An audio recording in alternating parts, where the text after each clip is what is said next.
A continuación, se mencionarán algunos de los parámetros que debe poseer la calidad del agua. Para empezar, se deben establecer estándares y criterios de calidad específicos que definen los requisitos que ha de cumplir el agua. Generalmente vienen expresados como rangos cuantitativos de determinadas características físico-químicas y biológicas. Comenzaremos con las propiedades físicas. Estas son los que definen las características del agua que da a conocer el olor, el sabor, la apariencia y la aceptabilidad del agua de una manera general.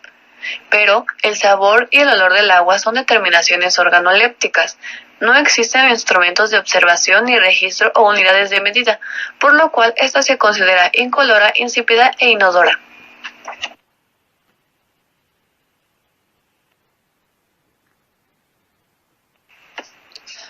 Ahora la turbidez. Esta es la dificultad del agua para transmitir la luz debido a materiales insolubles en suspensión, coloidales o muy finos, que se presentan principalmente en aguas superficiales. La turbidez nos da la noción de la apariencia del agua y sirve para tener una idea acerca de la eficiencia que tendrá.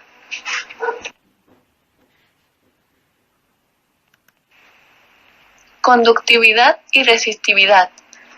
La conductividad es una medida de la capacidad que tiene el agua para conducir la corriente eléctrica. Está relacionada por un parámetro llamado fuerza iónica, que viene determinado por la concentración y la carga de cada ion presente en el agua.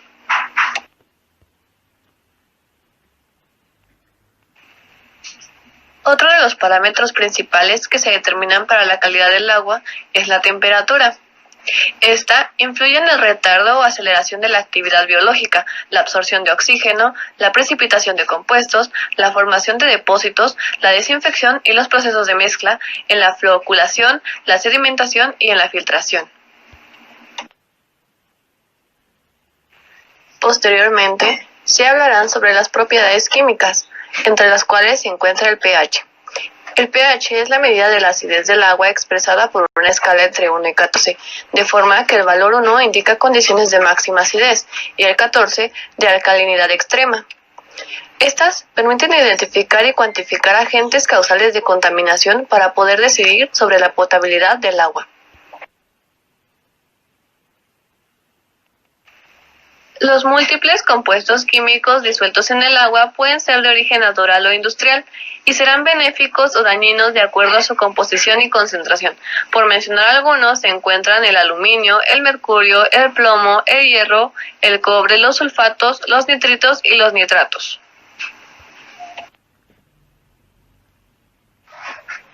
Continuando con las propiedades químicas, tenemos la dureza. La dureza representa una medida de la cantidad de metales alcalino-térreos en el agua, como lo son el calcio y el magnesio. Las normas de calidad no establecen un límite específico para la dureza en el agua para el consumo humano. Por otro lado, tenemos la alcalinidad. Este es la suma de las concentraciones de los iones carbonato, bicarbonato e hidróxidos. Estas especies absorben protones manteniendo el pH en un valor muy estable. La alcalinidad se corrige con descarbonatación con cal, tratamiento con ácido o desmineralización por intercambio iónico. En la presente tabla podemos observar algunos de los parámetros mencionados anteriormente, más específicos para la calidad del agua.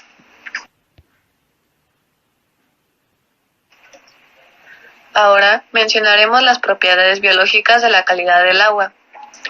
Estas se basan en la utilización de organismos vivos como indicadores de la calidad. Representan la actividad biológica en el agua mediante el control de la presencia, la abundancia o la estructura de organismos vivos.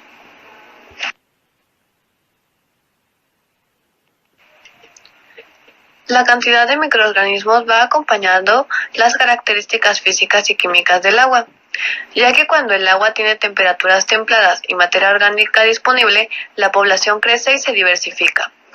Entre algunas de las propiedades biológicas se pueden encontrar las algas. Estas a menudo tienen pigmentos que pueden colorear el agua. Contienen fundamentalmente clorofila necesaria para las actividades fotosintéticas y por lo tanto necesitan la luz solar para vivir y reproducirse. Ahora hablaremos de las bacterias. Las bacterias que se pueden encontrar en el agua son de géneros muy numerosos, pero las patógenas para el hombre son las bacterias coliformes y los estreptococos, que se utilizan como índice de contaminación fecal. Ahora, hablando de hongos, mohos y levaduras, estos pertenecen al grupo de bacterias que no contienen clorofila y en general son incoloras. Todos estos organismos son heterótrofos y en consecuencia dependen de la materia orgánica para su nutrición. Yo les voy a explicar los requerimientos de la calidad en el agua. El agua por sí sola en su ambiente natural no tiene pureza, ya que está en contacto con el medio ambiente y esto la hace inadecuada para cualquier uso que le podamos dar. La calidad del agua se mide mediante los aspectos físicos, químicos y bacteriológicos. Y existen diferentes términos para describir la calidad del agua, como lo es la polución, que se encuentra en condiciones indeseables, el agua segura, que es el agua que sale normalmente por el grifo y esta no presenta riesgo a la salud, y el agua potable, que esta, además de ser segura, es satisfactoria desde el punto de vista físico, químico y bacteriológico, y este es el uso más benéfico para el ser humano.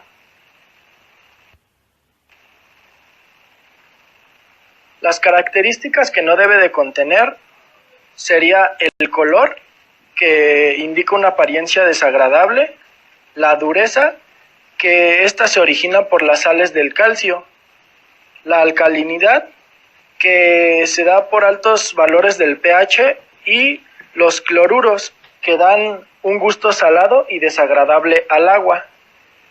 Y en conclusión, podríamos decir que el agua como recurso de primera necesidad tiene que tener la calidad necesaria para todos los que se benefician de ella.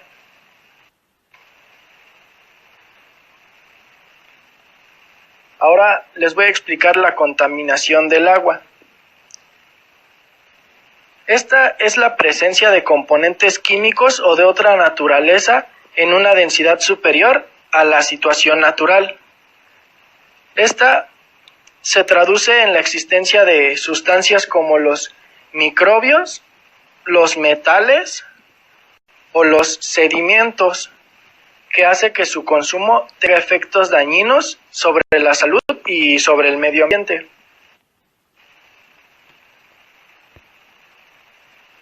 Bueno, esta contaminación puede provenir de el uso doméstico que le damos cada quien, del sector industrial, de las fábricas y las empresas en sus desechos, y el sector agrícola. Bueno, los tipos de abastecimiento del agua. Estas son obras de ingeniería que permiten llevar el agua potable desde su lugar de origen hasta las viviendas. Y el origen del agua o fuente es el espacio natural del cual se derivan los caudales, y también existen varios tipos, como lo son las fuentes subterráneas, que se encuentran por debajo del suelo, como manantiales o pozos, las fuentes superficiales, que están constituidas por ríos, lagos, arroyos, entre otros, y las fuentes marítimas, que es el agua de mar, pero esta sí tiene que ser necesariamente desalinizada para que pueda tener un uso. Ahora continuaremos con la diferencia entre el tratamiento de aguas y tratamiento de aguas residuales. ¿Cuál es la diferencia? El tratamiento de aguas residuales consiste en una serie de procesos tanto físicos, químicos y biológicos. Estas con el fin de eliminar los contaminantes presentes en el agua a causa del uso humano. Generalmente provienen de los hogares, de las empresas, industrias, organizaciones, escuelas.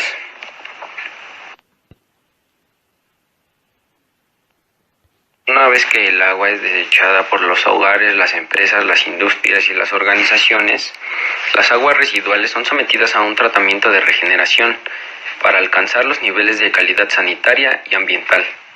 Generalmente estas son utilizadas para riegos, para dar mantenimiento a campos y también para apagar incendios o en estaciones de bomberos.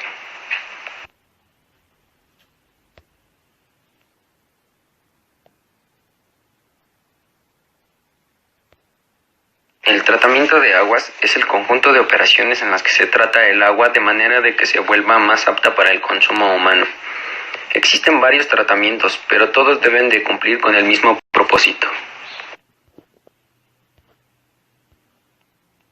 Existen 3 tratamientos de aguas: físicos, biológicos y químicos. El tratamiento físico elimina las partículas sólidas como los aceites y las grasas. Además, simultáneamente se elimina parte de la materia orgánica.